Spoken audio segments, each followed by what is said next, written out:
Terrell represents the union president and is the union president in Sherwood, which is also one of our original districts. He's really been the pioneer way before TIP was even a concept for us. Yeah, a few years back, Deborah says she's still standing, and it's amazing that I am as a union president. And so about 4 years ago on a basketball court, I know you'll appreciate this, Dan Jamison, my superintendent at the time, said, "Hey, T. Smith, I've got an opportunity for you now." I can relate it to you because I think probably Barack said the same thing to you at some point. He says, I've got an opportunity for you, Arne. Let's go to DC and change the world. Just something simple like that. The scope's different, but the work's the same. And so it turned out that we embarked on this with the class project 4 years ago. There wasn't a blueprint for us. I was the union president and fortunate to be in a district. Connie Hansen was one of my board members and who also supported this work. We had a superintendent that said, we believe in great principles of instruction, and T. Smith, you're a union leader, so how about if we partner? And that was the key to it, and that gave me confidence to move forward. I will tell you though, I lost more sleep during those first two years looking at this reform than ever before, but also feeling like there hasn't been any work I've done in 30 plus years in the business so significant. And so Deborah's already laid out some of the components, but the end result is that we have teachers that are more empowered. They're better at their work in the classroom. They're more satisfied with their career. There's some salary considerations. And it turned out with all the work we did, it came down to a simple portfolio idea of professional practice that, as well as an improved staff development. And we have a really nice evaluation system that seems to work well for our teachers. But that was a 4-year process. And what's interesting, and people like Cheryl and Karen and other districts in the state that are moving that direction have drawn off the work we have developed. And it's I've quipped at times, I've opened this can of worms. So, I want to be an advisor for it, and we've been able to do that. And I think that the work, we have 18 districts that are looking at that kind of work, and it's very, very significant for the state of Oregon.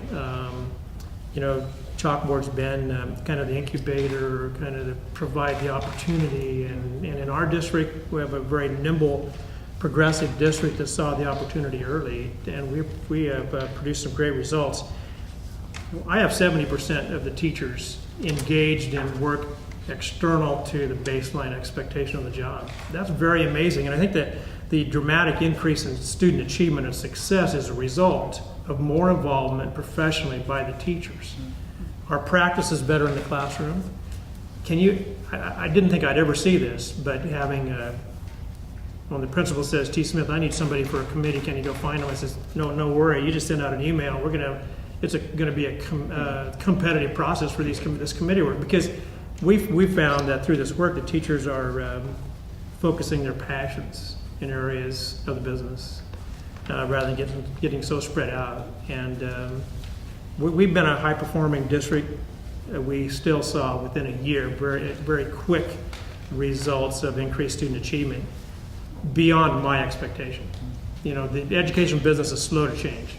I figured that this would be kind of an experiment. We'll try it. We'll do some things that could work, and maybe 4 or 5 years down the road, we'll see some results. We saw it within a year. What changed for kids? What did kids change for kids? What did kids feel or see different? What made it perform better? We just think that in all aspects of the business, from after-school clubs to teachers going to conferences and bringing back best practices and implementing some of the class dollars have teachers in various departments have tried things, new equipment, new practices, and the students are, even though class sizes have gone up, and we think that we've counteracted a little bit of that challenge due to the enhancement of the practice within the classroom. So that's what the students are seeing. I think just more excitement.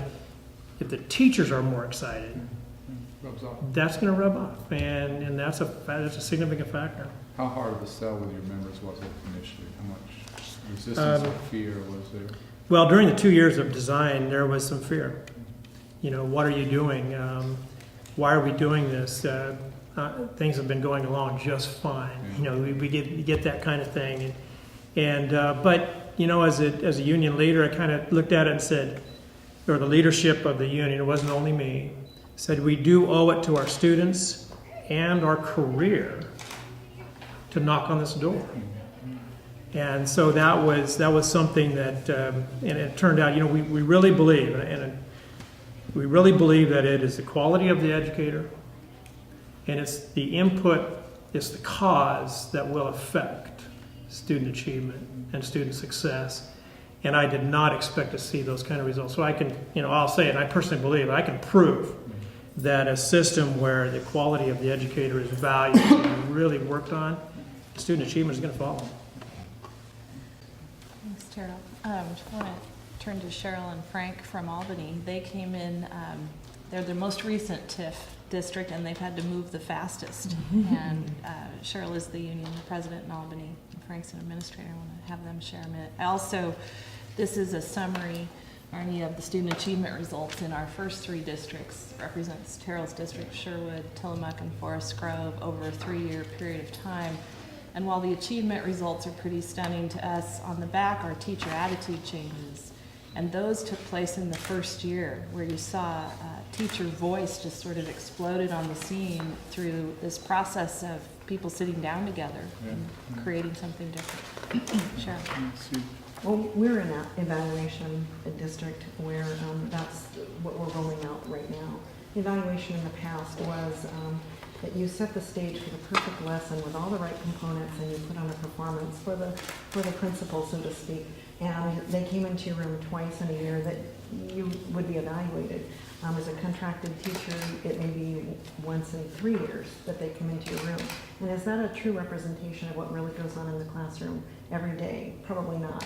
But what the evaluation at the end of the year was just a bunch of check boxes. Were you outstanding? Did you meet expectations? With no descriptors to talk about what made the difference between the two, except the principal got to decide those descriptors.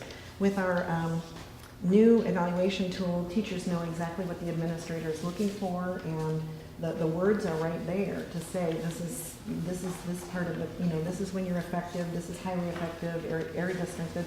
There's words to describe each of those.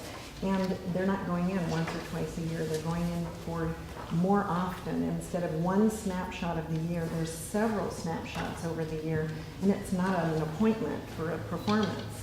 It's everyday teaching, because we need to put those best practices into works every time we step in front of the students. And so now we're new at this. We just began to roll this out in our TIF school districts, but Is it this school year or last school? this school year, year, brand new. we're just Frank has just been to. We just finished our 1-year planning, and now we're implementing. Got it, yeah. Teachers are really excited just at the look of the rubric, of all the things that we're slowly putting out just in our 8 TIF schools. We're not rolling it out to the whole district because we haven't had time to work out all the bugs. So that's what our 8 TIF schools are going to do. But they're excited to have conversation. Frank is working with the principals to help the administrators to learn to have professional conversations instead of the lowering the boom or patting on the back, hey, you did a great job. Or it's it's about looking for the attributes in the lessons and not what they think or it's exactly what they saw. And it's making more meaningful evaluation. The conversations that some of those teachers have had in the very beginnings, where they have to go in and do a little mini, shorter observation, and then immediately within 24 hours get back to that teacher to talk to them about it. They said they've never had conversations with their principal like that before. It's going to help them do that very difficult job to help students achieve. And so this is a change for us. I've been in the Albany School District for 30 years, and it's the check box and pat on the back and see you next year or the next 3 years, where does that pop in to see what students are doing and what teachers are doing, and if there's a best practice in somewhere, hey, let me come and teach your room so you can go down there, and these are the things that we want to cultivate within the groups. Got it. And none of it would have been possible without a collaborative relationship with our teachers and our association. when I think about listening to what, I think about what Cheryl is talking about and having our teachers engaged in the creation of these rubrics and documents, engaged in the creation of this process, that is where the power is. And that's the power of the class project that we're working through with chalkboarding. We are an evaluation district, so with, as far as the TIF work goes. So we had some interesting challenges to work within the realm of our class project and help to meet the needs of the TIF as well. But the power in this process has been the collaborative nature of what we've been doing. When we set out to do this, we really tried to do this with our teachers, not to our teachers. And I think that's a key difference of what we're doing around class. How hard is that for principals to do? Well, it isn't at all. I mean, the principals, I think, were locked into a system that they necessarily didn't create, but were part of. Yeah.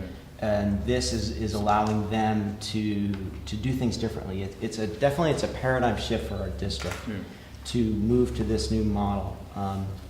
But the point of it is that every child deserves a world-class education. Every child, regardless of their background, can get there. We know this.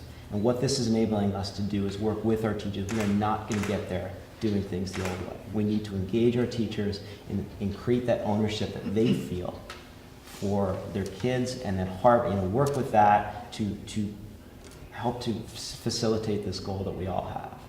And the class project has really gotten us there, and it's allowed us to do that. And I can't talk enough about the relationship and the importance of that relationship that we've There has to had be with the our trust. association. And I don't think that collective bargaining has to be dismantled to do this work. I think this is something that, in a strong union state, that working with our teachers and getting them involved has been a real key Different for focus us. of collective bargaining. It's seen as a tool to get where you need to go. Absolutely. And when I think about the Common Core standards coming online, the funding challenges we're facing, we're not going to get there without engaging our teachers. Yeah.